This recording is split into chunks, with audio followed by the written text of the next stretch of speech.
बिस्मिल्लाहिर्रहमानिर्रहीम, अस्सलाम वालेकुम। आप देख रहे हैं मेरे सवाल और मैं हूं मुनीब फारूक। ये बात अहम है कि ये मौसम तब्दीलियों का है। मियां नवाज शरीफ इस वक्त दुबई में मौजूद है। चंद अहम मुलाकातें जिनका जिक्र किया जा रहा है कि उनकी होंगी वहां पर, उसके बाद वो अबू धाबी तशरीफ ले जाएंगे और फिर सऊदी अरेबिया।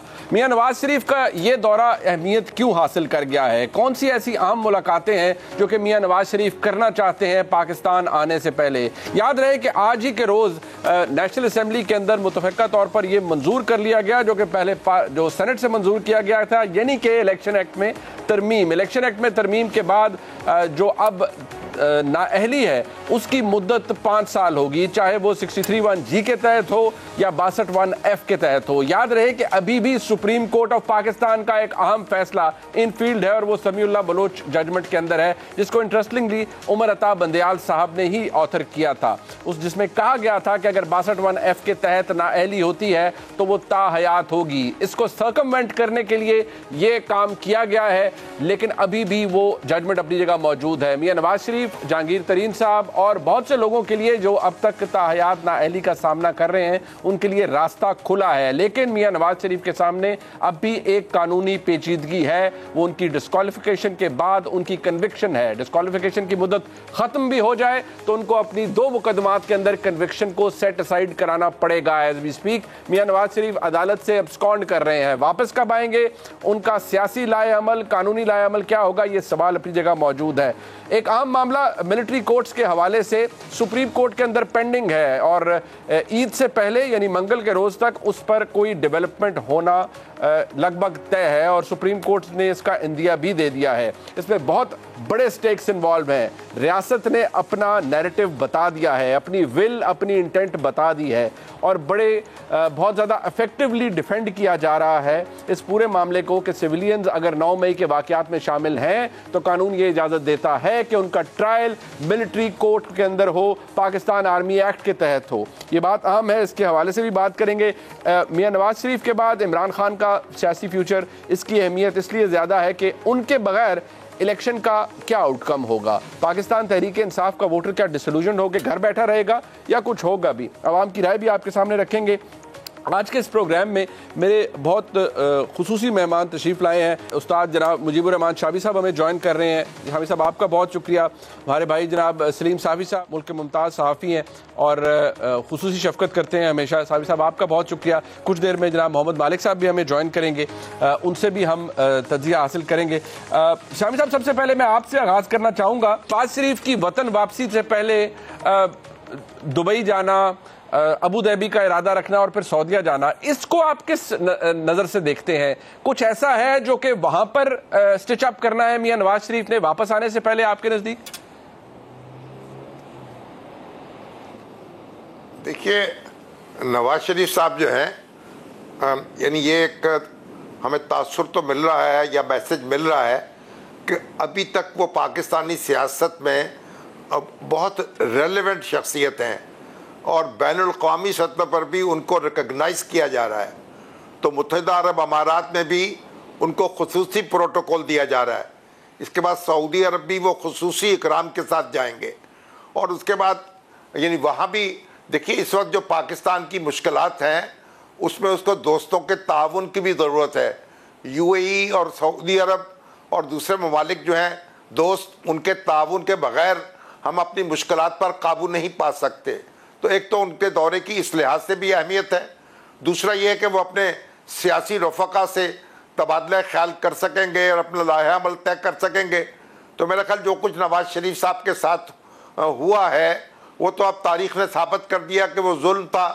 अब तो मतलब उसका कोई यानी वापस लपेटा जा रहा है मामला और उनकी नाअहली जो है उसका मामला तो एक कानूनी तौर पर तो यानी ख़त्म समझिए, क्योंकि जो कानून आज कौमी असम्बली से पास हो गया है तो सदर ममलकत तो हज पे गए हुए हैं, तो जाहिर है कि संजरानी साहब उनकी जगह हैं, वो फौरी दस्तखत कर देंगे तो 15 दिन का 20 दिन का कोई इंतज़ार भी नहीं करना पड़ेगा।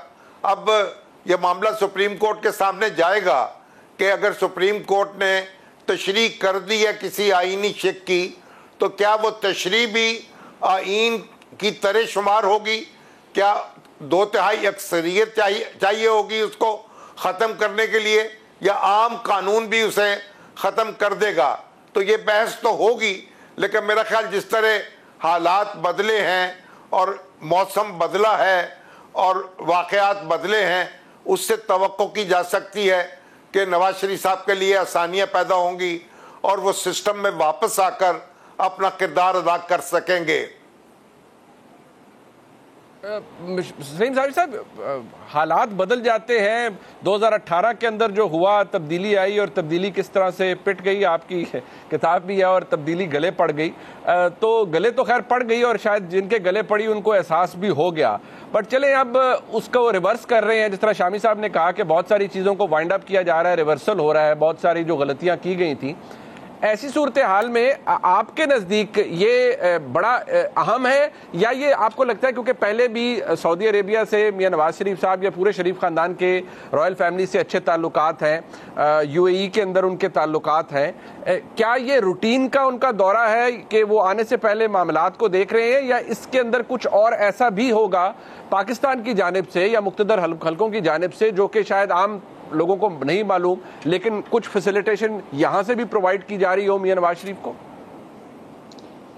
नहीं, वो तो यकीनन यहाँ से भी प्रोवाइड की जा रही हो। उनके भाई प्राइम मिनिस्टर हैं और वो 3 मरतबा पाकिस्तान के प्राइम मिनिस्टर रह चुके हैं, तो यकीन उस हैसियत पे उनको सऊदी हुकूमत और यूएई की हुकूमत अहमियत दे रही है, प्रोटोकॉल दे रही है, और यकीनन उनका पाकिस्तान के साथ गहरा ताल्लुक़ है और पाकिस्तान के हालात पे उनकी नज़र भी है। तो वो ये भी जानते हैं कि जो इलेक्शन के बाद जो सेटअप होगा उसमें भी बहरहाल इन लोगों का लीडिंग रोल होगा। तो इस नाते वो उनको कि ये इज़्ज़त और इकराम कर रहे हैं। बाकी मुझे उन तफसीलात का मेरे इल्म में कुछ नहीं है कि उनके कोई डीलिंग में या इस्टेब्लिशमेंट के साथ मामलात में कोई सऊदी अरब या यूएई का अपना कोई किरदार है। लेकिन असल मामला वही है जिसकी तरफ शामी साहब ने इशारा किया कि कुछ मौसम बदला पिछले साल के जब हुकूमत बदली, उसके बाद मज़ीद तब्दीली आ गई वो हालात में नवंबर में, और फिर जो 9 मई का के हादसात थे उसने फिर उस हालात की और मौसम की तब्दीली पे मोहर तस्दीक सबत कर दी। और अब ये बात बिल्कुल दीवार पे लिखी हुई नज़र आती है कि अगले इलेक्शन में इमरान खान साहब बाहर होंगे और उनकी पार्टी को भी शायद माइनस कर दिया जाए इमरान खान के साथ साथ। और उसके साथ साथ ये बात ऑब्वियस है कि न सिर्फ ये कि उससे पहले नवाज शरीफ के साथ होने वाली ज़्यादतियों का अज़ाला किया जाएगा, बल्कि मेरा अपना तज्ज़िया तो ये है कि मुस्तक़बिल के प्राइम मिनिस्टर के लिए मुकाबला अब नवाज शरीफ और शहबाज शरीफ के दरमियान होगा।